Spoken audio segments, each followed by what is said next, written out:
یہ رات خوب اندھیرے میں لوگوں کے دروازے کھٹکھٹا کر ان کی دہلیز پر وہ سامان رکھ کر وہاں سے فرار ہو جاتے ہیں۔ کسی کو نہیں پتا چلتا کہ دینے والا کون تھا، رکھنے والا کون تھا۔ السلام علیکم ناظرین، آپ کا میزبان یاسر شامی آپ کی خدمت میں حاضر ہے اور آپ دیکھ رہے ہیں ڈیلی پاکستان۔ آج ہم آپ کو ملوانے جا رہے ہیں اللہ تعالیٰ کی خفیہ ایجنسیوں کے خوبصورت لوگوں کے ساتھ۔ یہ جو کام کر رہے ہیں انتہائی خوبصورت کام ہے۔ یہ راشن بانٹ رہے ہیں اور راشن بانٹنے کا جو سلسلہ ہے وہ بھی انہوں نے مسجد سے شروع کیا ہے۔ اس وقت میں مسجد کے اندر کھڑا ہوں اور آپ دیکھ سکتے ہیں کہ بے شمار قسم کے یہاں پر بیگز بھی پڑے ہیں، راشن بیگز بھی پڑے ہیں جن میں آٹا ہے، چنے کی دال ہے، گھی ہے، آئل ہے اور ارشیہ خوردنوش کی وہ تمام چیزیں جو ان تمام غریب، نادار اور سفید پوش طبقہ جو کسی کے آگے ہاتھ نہیں پھیلاتا، لائنوں میں قطاروں میں لگ کر اپنا حق نہیں لیتا بلکہ گھر میں بھوک سے ہی صبر سے ہی گزارا کر لیتا ہے۔ کچھ انہوں نے ٹیم میں لوگ رکھے ہیں جو کہ رات خوب اندھیرے میں لوگوں کے دروازے کھٹکھٹا کر ان کی دہلیز پر وہ سامان رکھ کر وہاں سے فرار ہو جاتے ہیں۔ کسی کو نہیں پتا چلتا کہ دینے والا کون تھا، رکھنے والا کون تھا۔ یہ تمام تر معاملات یہ کیوں سر انجام دے رہے ہیں، یہ انہی سے بات کریں گے۔ ہر طرف ہم ایک ہی معاملہ دیکھ رہے ہیں کہ راشن دیا جاتا ہے، فوٹو لگائی جاتی ہے، تشہیر کی جاتی ہے۔ آپ کیوں نہیں کر رہے یہ تشہیر؟ ہم یہ کام صرف اللہ تعالیٰ کی رضا کے لیے کر رہے ہیں۔ ہمارے پیارے نبی کریم صلی اللہ علیہ وسلم کی بھی یہی تعلیمات ہیں۔ یہ اسلام کا الحمدللہ ایک خوبصورت اور روشن چہرہ ہے جو ہم دنیا کے سامنے لانا چاہتے ہیں کہ الحمدللہ انسانیت کی خدمت۔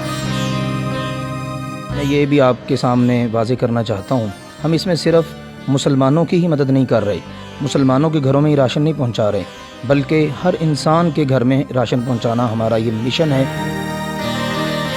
مشن تو بہت خوبصورت ہے آپ کا، لیکن یہ کانسیپٹ کیسے آیا کہ لوگوں کے گھروں کے دروازے کھٹکھٹائے جائیں، دہلیز پر رکھا جائے، رات کے گپ اندھیروں میں دنیا سو رہی ہوتی ہے اور آپ اپنا کام کر رہے ہوتے ہیں؟ ہم نے یہ کام اس لیے کیا ہے نہ دینے والے کو پتہ ہو، اس نے جس کے لیے دیا ہے یعنی اللہ تعالیٰ، اللہ کو پتہ ہو اور اس کو لینے والے کو بھی پتہ نہ ہو کہ کس نے دیا ہے۔ کہ ہم نے یہ بھی کیا ہے کہ اگر کوئی مستحق آدمی ہے تو وہ بڑی رازداری کے ساتھ ہمیں صرف اپنا نام سینڈ کر دے اور ایڈریس، ہم انشاءاللہ اس کی دہلیز پر اللہ کے فضل سے راشن پہنچا دیں۔ اتنی خوبصورت بات انہوں نے کی کہ اگر کوئی بھی مستحق ہے تو وہ آ کر یہاں پر ان سب لوگوں میں ان کو ملے نا، ان سے بھی نہ ملے، صرف واٹس ایپ پر اپنی آئیڈینٹی شو کیے بغیر ایک میسج کر دے کہ میں ڈیزرونگ ہوں یا میں مستحق ہوں، تو یہ اس کے گھر کی دہلیز پر اسی طریقے سے راشن دے کر آتے ہیں جس طریقے سے یہ دے کر آ رہے ہیں۔ تو ہم نے تو دیکھا ہے کچھ لوگ کوئی بھی چیز دیتے ہیں تو فوراً فیس بک، سوشل میڈیا ادھر ادھر ڈال دیتے ہیں، تو ایسے لوگوں کے بارے میں کیا خیال ہے؟ اس میں بھی میں سمجھتا ہوں کہ دو چیزیں یا دو مقاصد ہو سکتے ہیں۔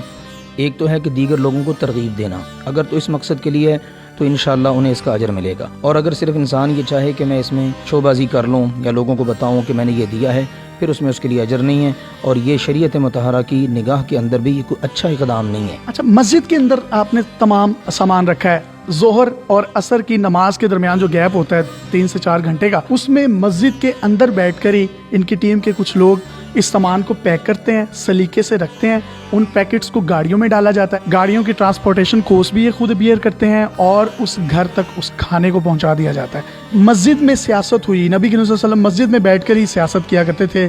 اس دور میں پارلیمنٹ ہاؤس نہیں تھا، مسجد ہی پارلیمنٹ ہاؤس تھی۔ یہ کیسا پیغام ہے کہ مسجدوں سے سامان عیسائیوں کے گھر بھی جا رہا ہے، آپ جس طرح بتا رہے ہیں، کچھ جو دوسرے مذاہب کے لوگ ہیں ان کو بھی دے رہے ہیں، تو یہ تو اسلام کی اصل روح تو یہی ہے۔ ہمارے پیارے نبی کریم صلی اللہ علیہ وسلم کے زمانہ مبارک کی جو مسجد تھی نا، وہ صرف 5 وقت نماز کے لیے نہیں کھلتی تھی، وہاں سے غریبوں کی مدد بھی کی جاتی تھی، غریب وہاں پر سٹے بھی کرتے تھے۔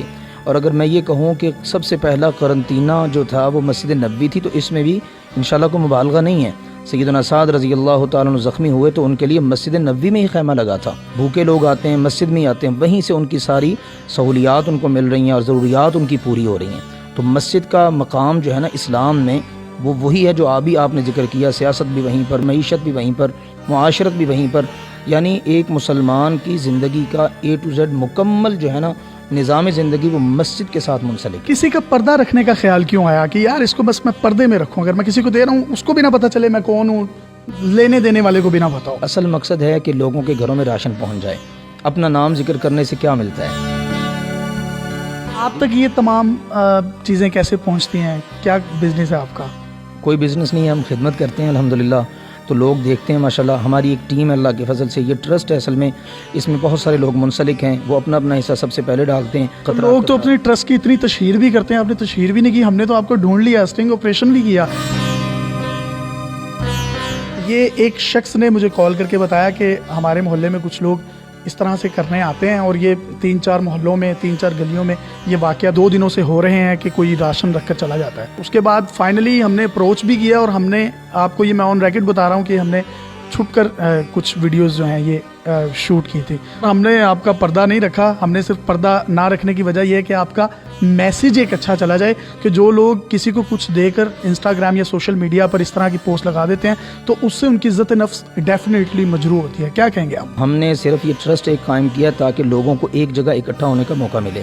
لینے والے بھی اس کے ذریعے لے لیں, دینے والے بھی اس کے ذریعے دیں.